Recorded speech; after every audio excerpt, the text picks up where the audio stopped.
काली और अंग्रेजन बहू ने मनाई नवरात्रि। गायत्री के 2 बेटे अमन और शौर्य थे। शौर्य की शादी अंबिका से हुई थी, जो कि एक काली लड़की थी।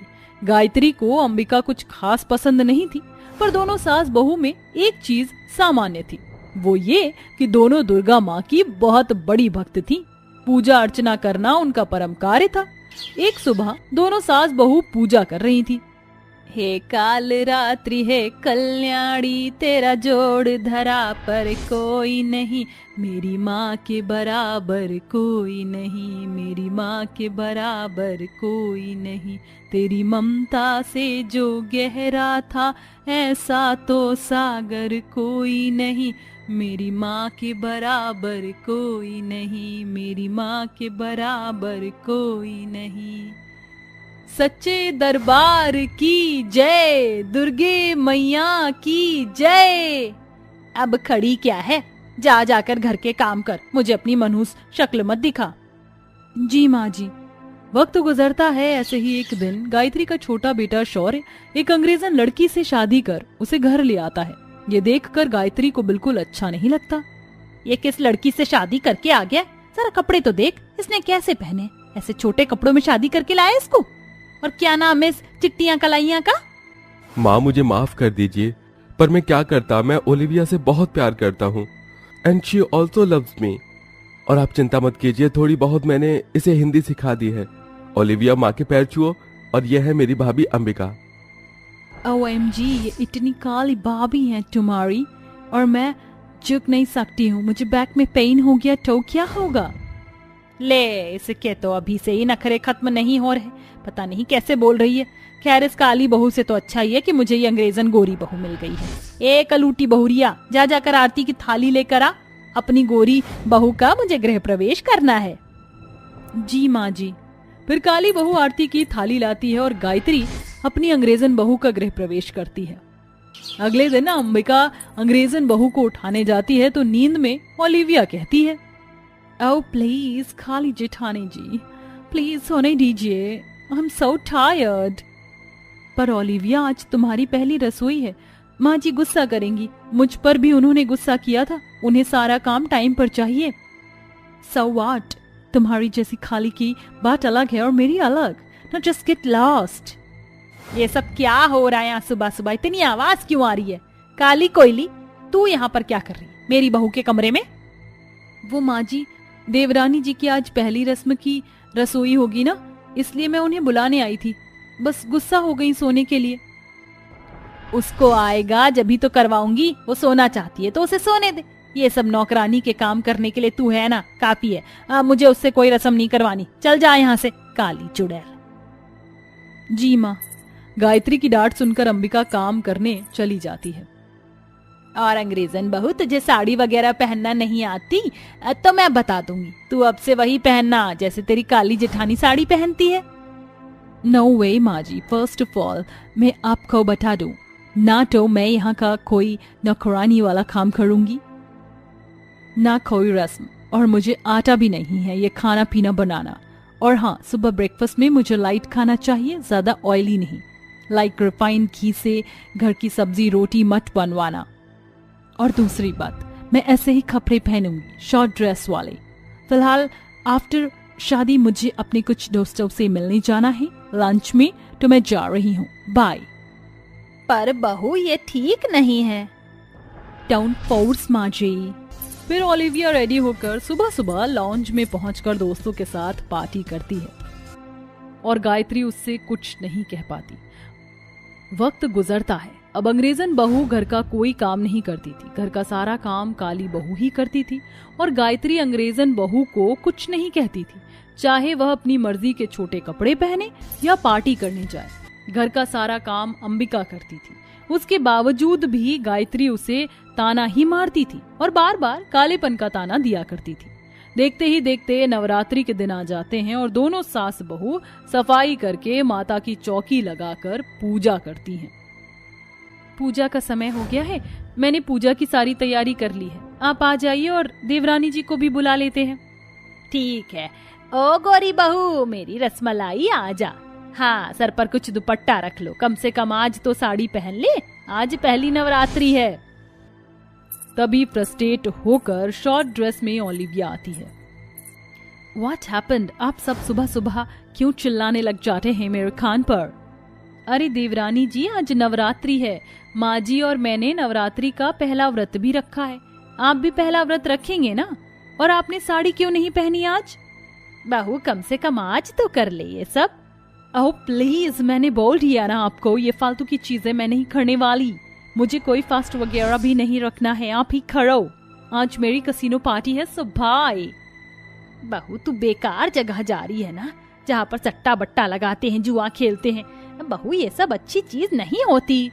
अच्छा, अब आप बताएंगी कि मुझे क्या करना चाहिए क्या नहीं।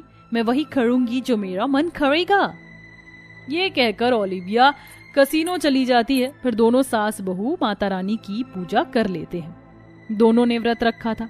गायत्री ओलिविया को जितना समझाती थी, ओलिविया उतना ही गायत्री का दिल दुखाती थी, जिस वजह से गायत्री को अब काली बहू अच्छी लगने लगी थी। नवरात्रि के 5वें दिन सास कहती है, बहू, सुबह से कुछ नहीं खाया और कल भी नहीं खाया था, ये ले फल खा ले। अरे नहीं माँ जी, मैं बिल्कुल ठीक हूँ, आप खा लीजिए। आपने भी कुछ नहीं खाया आज? ठीक है, दोनों साथ में खा लेते हैं। आज माँ जी ने पहली बार मेरे लिए कुछ कहा। लगता है माता रानी सब ठीक कर देंगी। फिर दोनों सास बहू साथ में फलाहार करती हैं। ऐसे ही नवरात्रि का 9वां दिन भी आ जाता है, जहाँ सास बहू एक साथ 9 कन्याओं को खाना खिलाने के लिए तैयारी करते हैं। हलवा, पूरी, चने, खीर बनाते हैं। बहू, सारी तैयारी कर ली ना? जी माँ जी, आप निश्चिंत रहिए। माँ जी, मैं एक बार देवरानी जी को बोलूं क्या? आज तो उन्हें आना चाहिए ताकि 9 कन्याओं को साथ में खाना खिला दे। देख ले बहू, पर वो तो कल रात से घर पर ही नहीं आई, पार्टी में गई थी। अरे हाँ माँ जी।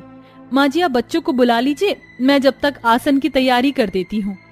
फिर गायत्री बच्चों को बुलाकर घर वापस आती है कि उसे नशे की धुत में अंदर आते हुए अंग्रेजन बहू दिखती है। उसके पीछे पीछे वो कमरे में चली जाती है, जहाँ अंग्रेजन बहू बेड पर बैठकर चिकन खाती है। उसको देख गायत्री चिल्लाती है, हे भगवान, बेड़ा गर्क को इसका, इसने तो आज का इतना पवित्र दिन अशुभ बना दिया। घर में मांस मच्छी ले आई है। माता रानी, हमें क्षमा करना, हम कन्याओं को खाना कैसे खिलाएंगे? सब भ्रष्ट हो गया। ओलिविया बहू, तुझे जरा सी भी शर्म नहीं है? ये क्या किया तूने?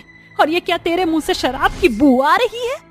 ओ बूढ़ी अम्मा, चुप रहिए, कुछ नहीं पता। भूख लग रही है, मुझे खाना खाने दीजिए।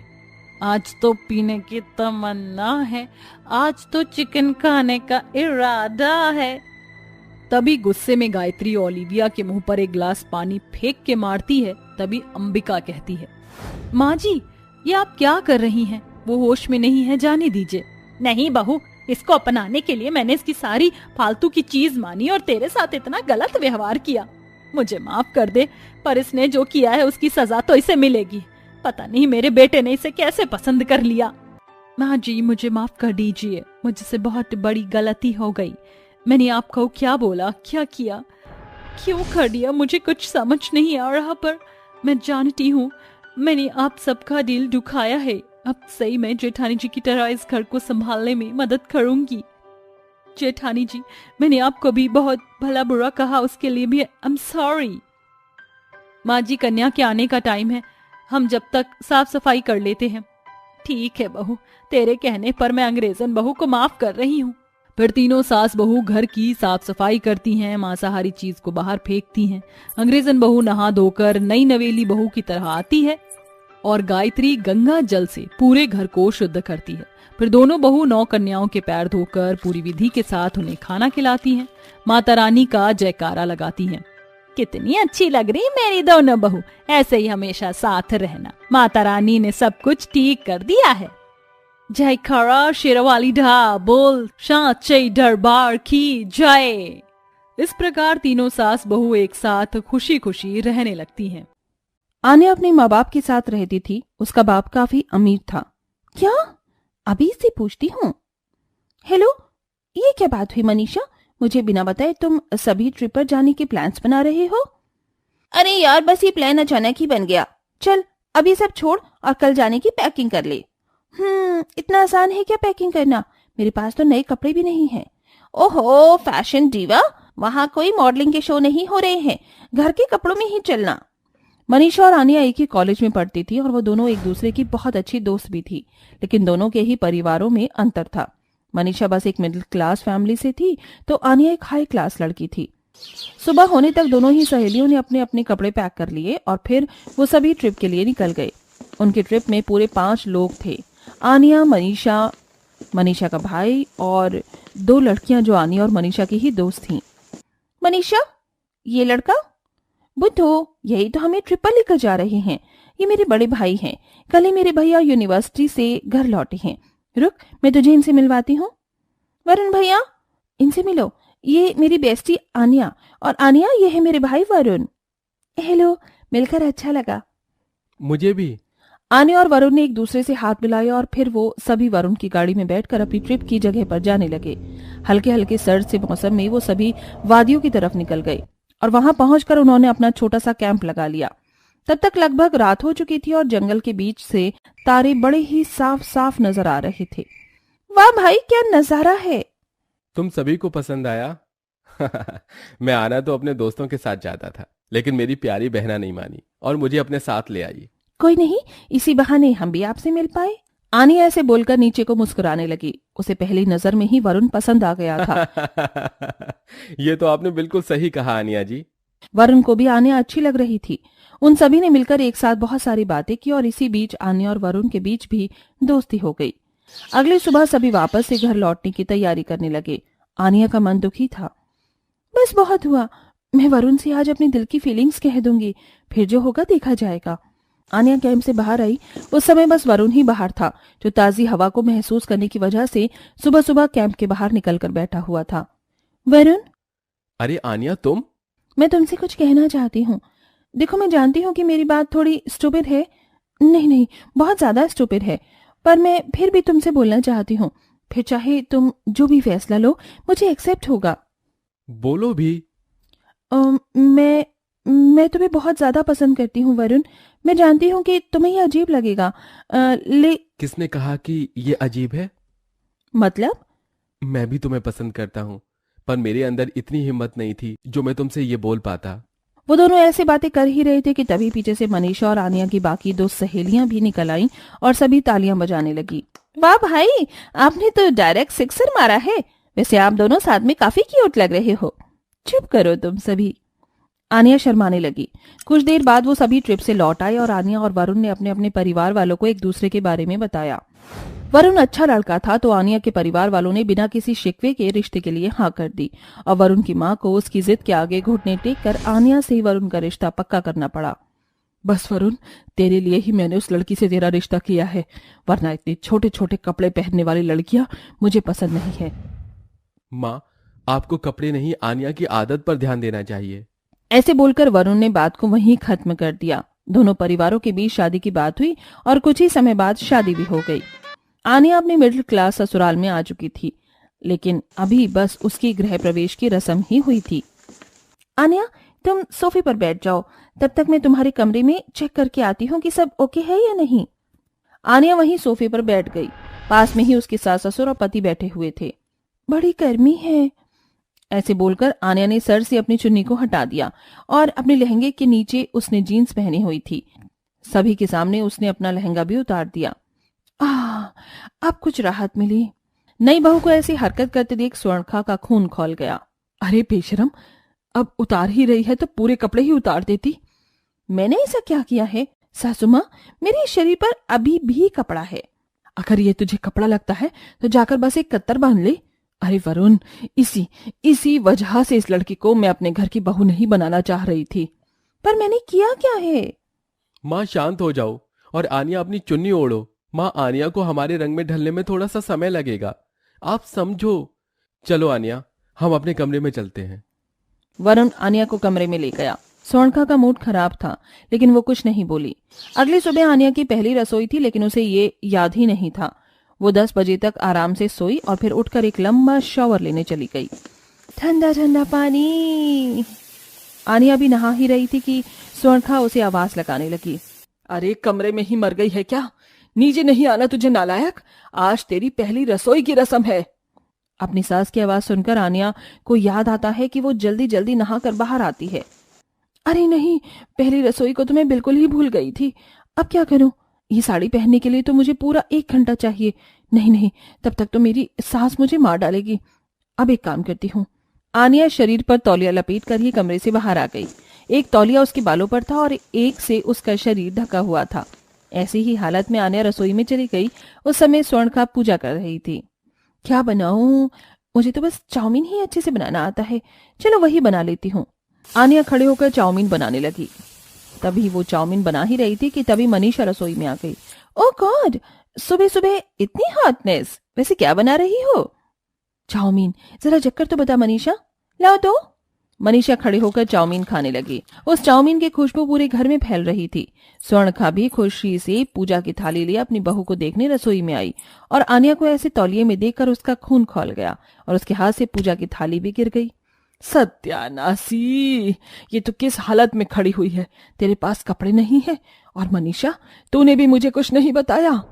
सासू माँ मेरी बात सुनिए। कुछ नहीं सुनूंगी मैं। आ तू बाहर, अब तुझे तेरा पति ही बताएगा। स्वर्णखा गुस्से में आनिया का हाथ पकड़कर उसे बाहर खींच लाई। वरुण उसे ऐसी हालत में देखकर चौंक गया। देख अपनी बीवी को, अब तू ही समझा इसे, वरना मैं तो। 1 मिनट माँ। आनिया, ये सब?